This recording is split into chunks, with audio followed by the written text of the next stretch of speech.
All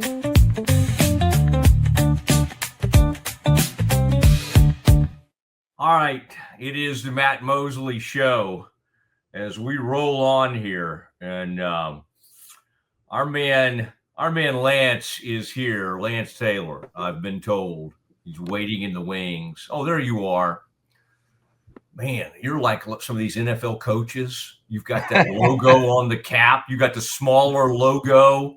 What is that one? I kind of like that. It has a blue on that black background. I wish you would come up a little bit in the camera. Can you? Oh, there you are. There you are. I'm working. Can you hear me, Mose? Yeah, you're good. You sound fine. Yeah. I am working on home studio. So anyway, I should have everything done by next week. So we'll see. All right. Well, we'll just get back to you next week then. That's fine. Okay. See you, man. What's up, Mose? It's good to see you. It's good to see you. What a monster weekend it is. College football wise, triple header. Oh, good. See, I like that. Lance's lock.com, and you can go get some of these picks. And Lance, I was just and Scotty put some of our logos up there. I want Lance to see Central National Bank. Lance advises me for free on the side. There you go, Lance. Central National Bank, our presenting sponsor. Below your chin, Ascension Providence. Lance, I think I can find like 4 more spots on the screen. We may not be able to bring your face because we got all these sponsors signing up. But man, I've watched what you've done in Birmingham. Schmaltz's, there's Schmaltz's, one of the great sandwich shops in Waco. And so I study and I write these things down. I'm like, okay, who's this? Who does Lance have? So we love what you guys do. And even Dunaway, man, I like when he goes live. You know, he was somewhere this past weekend. I'm trying to remember what game he went to. And then he'll just go kind of live right after a show. So, and then Ryan does the same thing. So what I've liked is you used to be just a team and y'all kind of only did things in a studio together. And what I've noticed is it's like the Super Friends. You'll kind of will go out and be, and then Ryan and Dunaway like being on the scene at places, don't they? Yeah. You like being at bars. I don't know if you particularly love being, on the field or at stadiums or whatever. No, they're true media guys. More so Dunaway. Dunaway, he eats that up. He lives to be part of the media. Brown, not as much, but more so than me. I just don't enjoy it. We were in Tuscaloosa last week. Bud Light, our presenting sponsor. We did a show from a local bar down there on Friday and ended up staying Friday night, had dinner with friends, went and scouted out the scene and what was going on with Tennessee and Alabama, and then tailgated all day. And I actually got in my car and I was home by 5:30 to watch the fourth quarter of the 2:30 games and to watch USC Notre Dame and Tennessee Alabama in its entirety on my couch. I just don't like going to these games. It's a lot.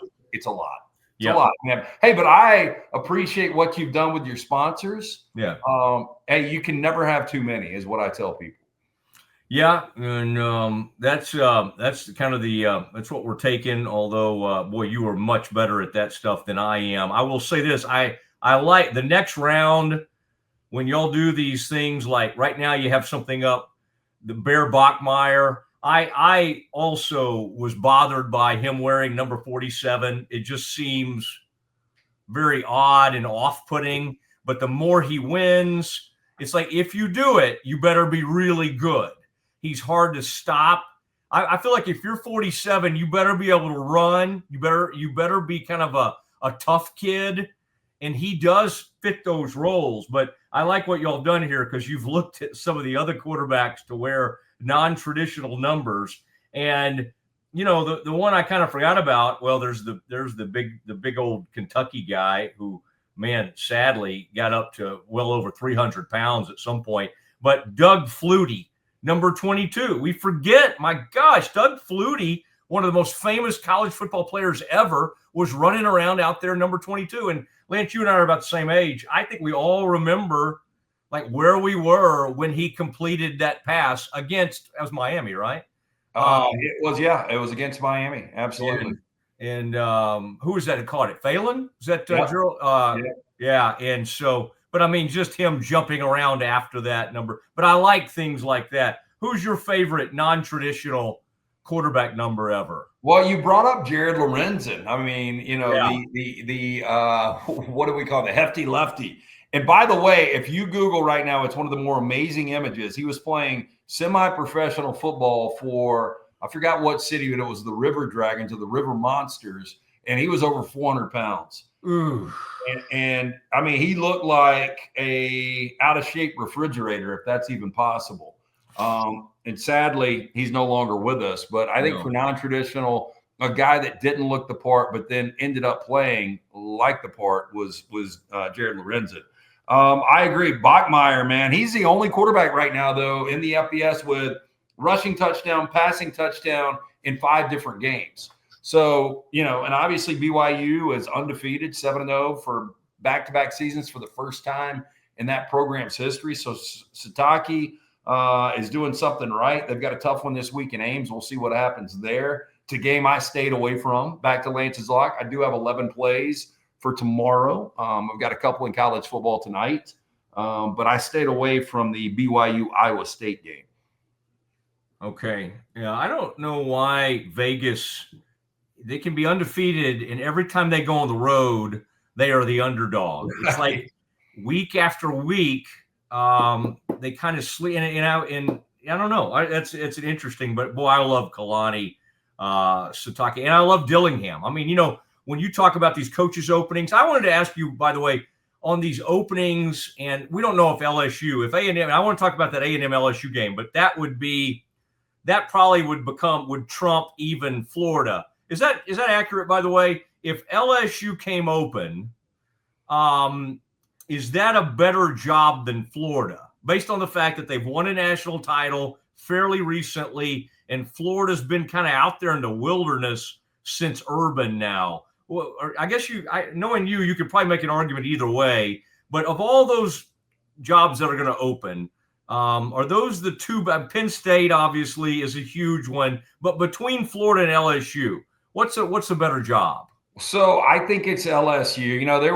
There was a point in time where I think if we did our top jobs in college football, you would have been like Texas, Florida, USC, just because of resources and destinations and things like that. NIL's changed it a little bit. I do find this interesting, and I think you can make an argument, for either one, Florida or LSU. I just think LSU in-state with the fertile recruiting ground they've got in Louisiana, you don't have any competition. I mean, you've got competition from other SEC schools, but right there in the state of Florida, you have so much going on with Miami and Florida State and now South Florida and Central Florida. So there's a lot of different schools you're battling with. Louisiana, really, you're the only game in town. I found it interesting. We've got Joel Klatt, who I think is one of the best analysts in college football. He's with us every Monday from Fox. And we talked about the 11 job openings. We didn't go through all of them. But I was like, Florida's the best job out there right now. And he was like, it's Penn State. And he was like, there's more of a commitment financially right now. I just always heard it was a pain in the ass to get to State College, to Happy Valley. I've never been there personally, but I heard for recruiting sake, it was pretty difficult. So I just assumed Florida would be that better job. But, maybe not. I mean, he thinks Penn State is the best available job. But he did say if LSU opens up, he believes that will be the best available job. Okay. That is interesting. I did want to repeat this. If Bama does go and loses at South Carolina, I think probably Ryan Brown will be put on blast. I'm just reading these words from earlier today. I don't see this as a scary game at all for Alabama. Boy, that just feels like a famous last words, and he's begging Bama fans to be mad at him for saying something like that. Do you tend to agree, or does would that game scare you just a little bit? It doesn't scare me. Their offense has become god awful, and a lot of this is Mike Shula, former Alabama coach, is now the offensive coordinator for Lenora Sellers and this terrible South Carolina offense. They're 115th in scoring offense, averaging just a little over 20 points per game. The thing that worries you if you're Alabama, you go back to the Saban days, Mosley, and it seemed like, every 2 or 3 years, a quarterback would have a career game. And Lenora Sellers, obviously, with so much upside and so many NFL scouts still saying, although the offense is awful right now, anemic, that he is still going to be a first-round guy. So if Sellers turns it on, and a defense that has only given up 30 plus one game, and that was Vanderbilt, to a really good offense that's averaging over 40 points per game. This could become a problem for Alabama on the road. I think the benefit is, if you go back to the game last year in Tuscaloosa, South Carolina was struggling coming into the game. They're down 14-0 with 1:40 to go in the half. They score a touchdown, then they get a quick safety, then they get the ball back on a turnover, and they kick 3. So instead of 14-0 at half, game's over, all of a sudden it's 14-12 at half. And the game comes down to a final play, and Alabama wins it 27-25. And that kind of swung the momentum for Shane Beamer and Lenore Sellers, and they finished 2024 on a roll. So a lot of people believe that they were going to be a factor in the SEC coming into the season. Offensively, it just hasn't picked up. But I do think because they struggled with South Carolina last year, and I equated this kind of to Vanderbilt. Like, Vanderbilt wasn't going to sneak up on Alabama after beating them last year. Mm-hmm. So Alabama did have their struggles with Vanderbilt, ultimately pulled away and won that game 30-16.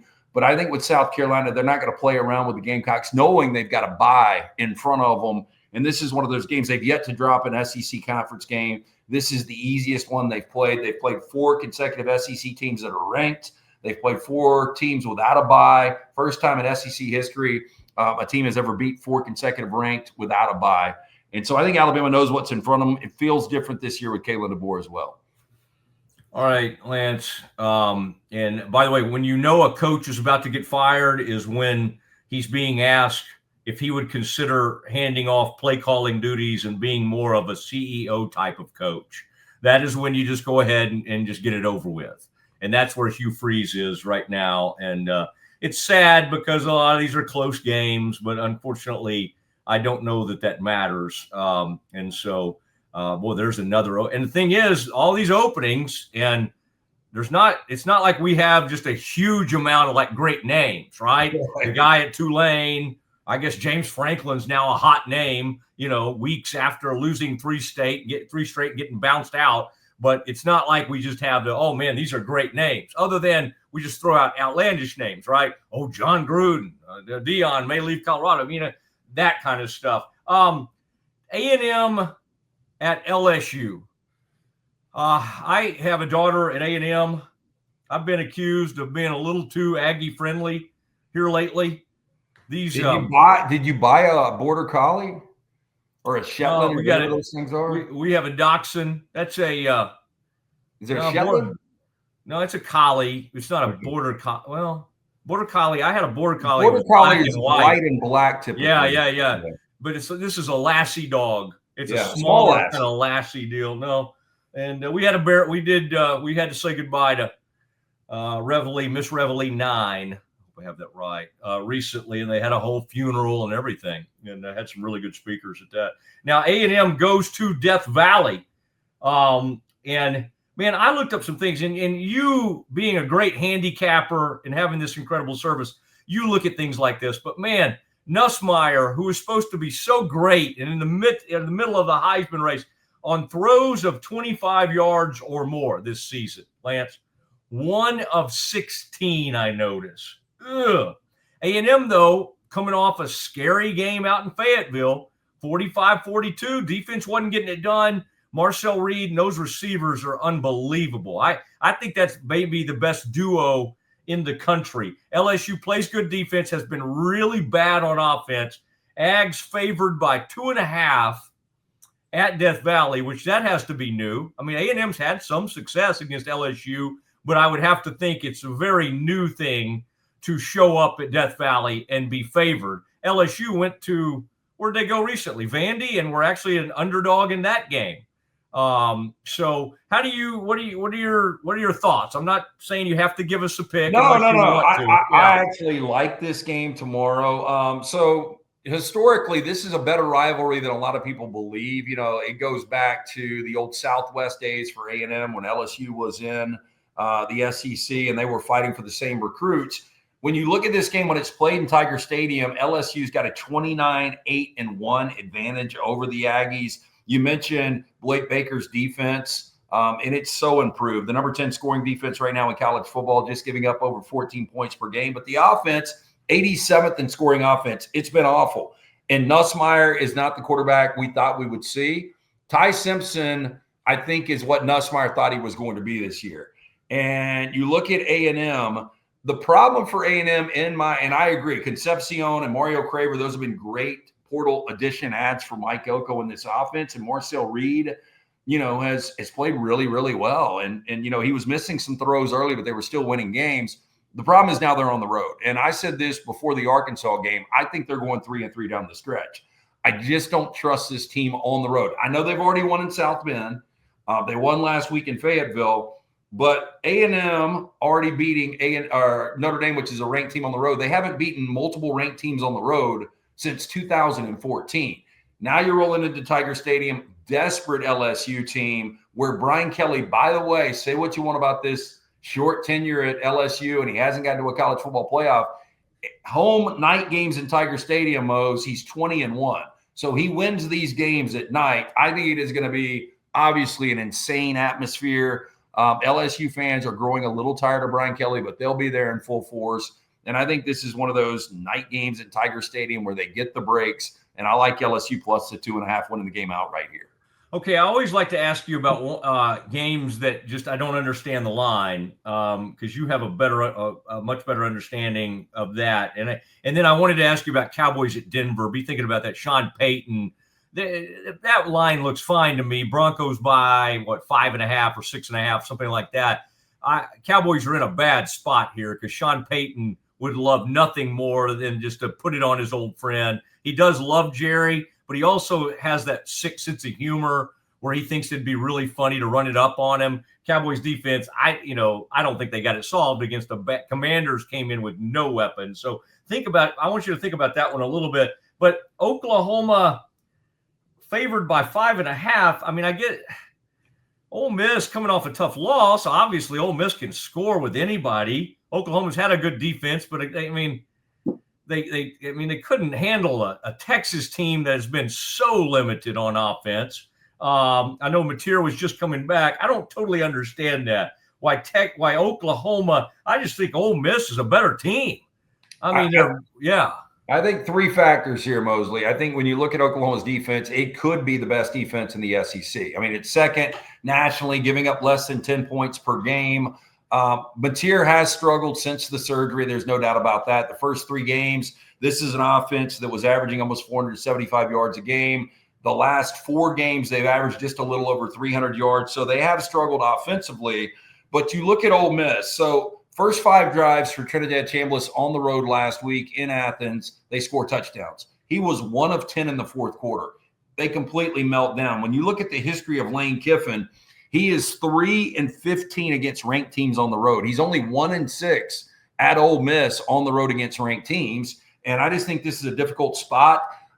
I just wonder, we're waiting for Mateer to look close to 100%. Is this the moment? I think he'll get some opportunities against this Ole Miss defense. I agree. It is one of the more balanced teams in the SEC, but they struggle on the road. So based on what I saw in the fourth quarter and Lane's history, I think Mateer, this is the game he pops, and I think Oklahoma wins this game.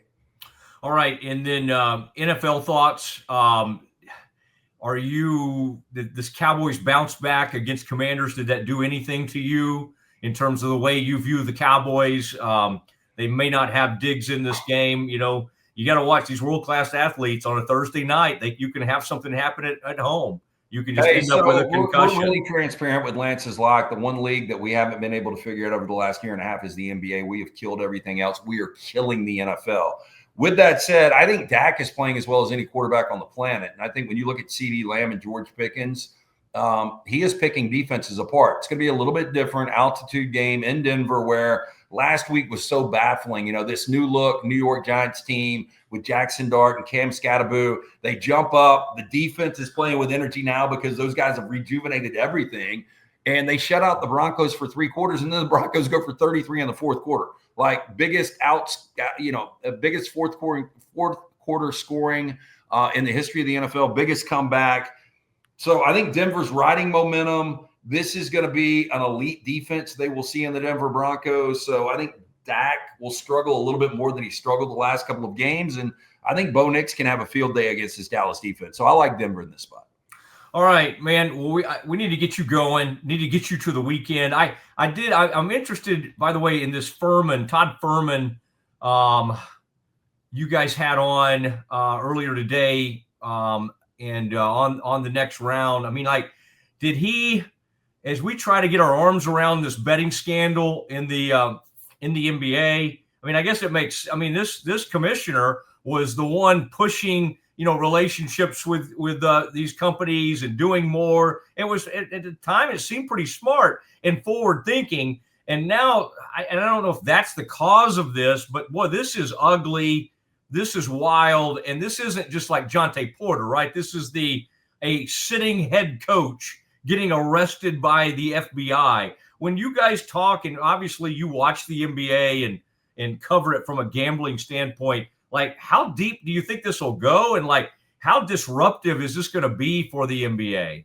Well, again, I can't figure out the NBA, and I don't know if there's a correlation with the lack of minutes and how soft the injury report is. And Adam Silver is going to have to get his head around this, because when you're going to do a 9-figure partnership with DraftKings, and that's essentially what they've got, and what, the NHL, Major League Baseball, the NFL, all these major leagues, now that you and I grew up in a time where that was one of those vices. It was taboo. Like, ESPN wouldn't touch gambling. They wouldn't talk about lines or anything. And just over the last, 3, 4, 5 years, I mean, this thing has exploded. And if it is going to become part of the norm, you can't affect the integrity of the game.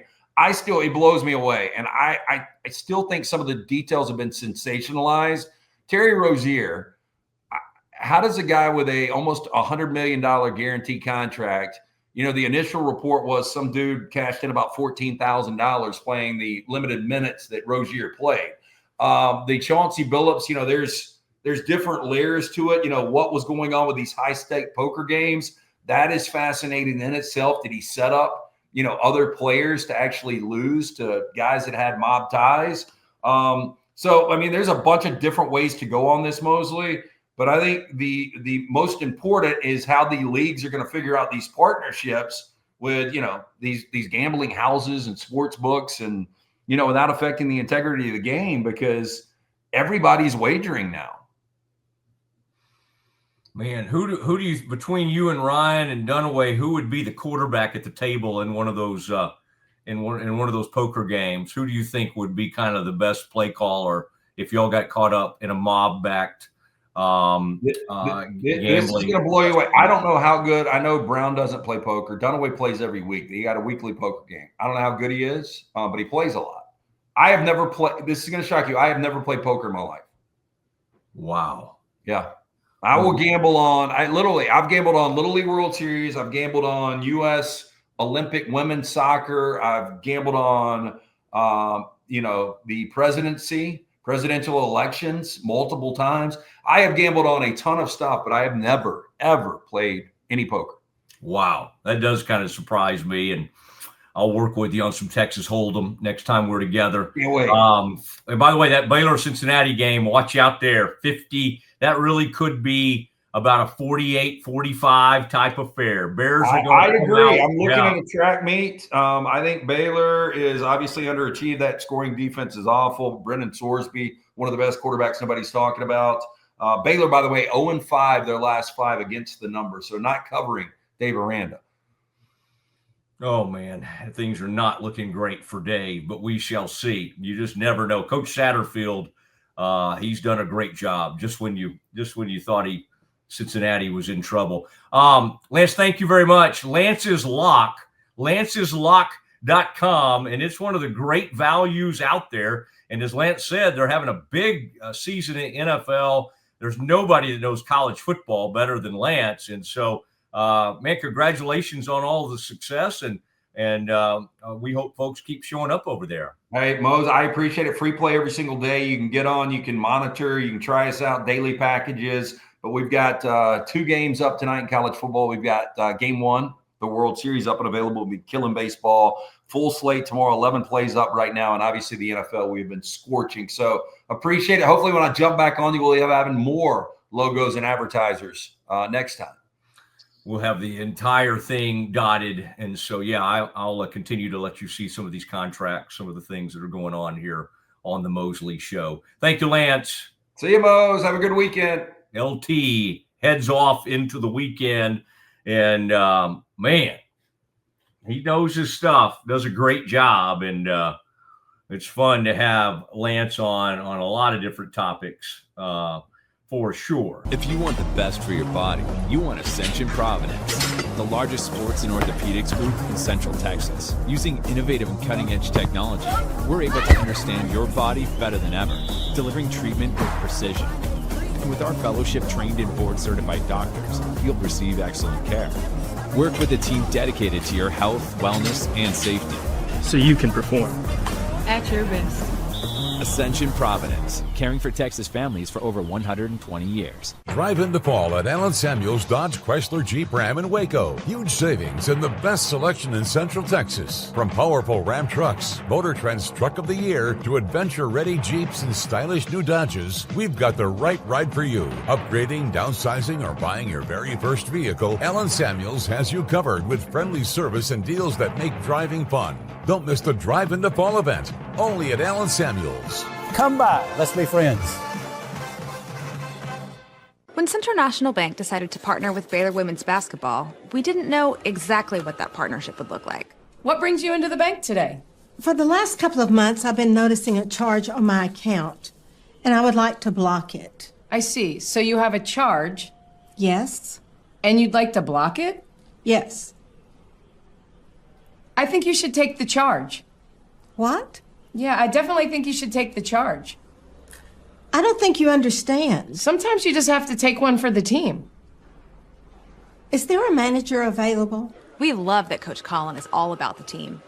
Once we get the vocabulary down, the sky's the limit. Central National Bank, proud partner of Baylor Athletics and Baylor women's basketball. I have Mac Rhodes, director of Baylor Athletics, on the phone. Mac, can you tell Peggy why she should take the charge? Of course she should take the charge. Wait, are you at the bank again? And who is Peggy?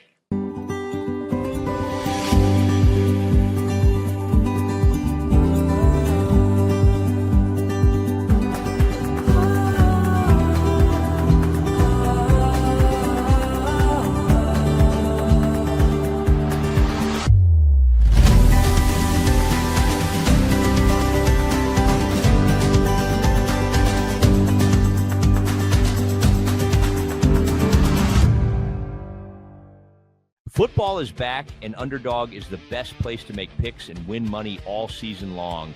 Playing on Underdog is easy. Just pick whether your favorite players will go higher or lower on stats like touchdowns, receiving yards, interceptions, and more.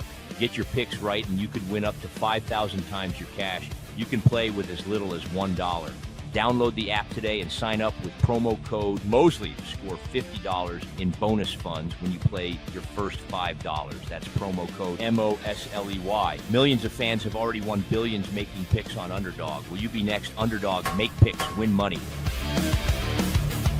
Must be 18 plus, 19 plus in Alabama and Nebraska, 19 plus in Colorado for some games, 21 plus in Arizona, Massachusetts, and Virginia, and present in a state where Underdog Fantasy operates. Terms apply. See assets.underdogfantasy.com/web/play-and-get-terms_DFS_.html for details. Offer not valid in Maryland, Michigan, Ohio, and Pennsylvania. Concerned with your play? Call 1-800-GAMBLER or visit www.ncpgambling.org. In New York, call the 24/7 HOPE line at 1-877-8-HOPE-NY or text HOPE-NY. That's 467-369.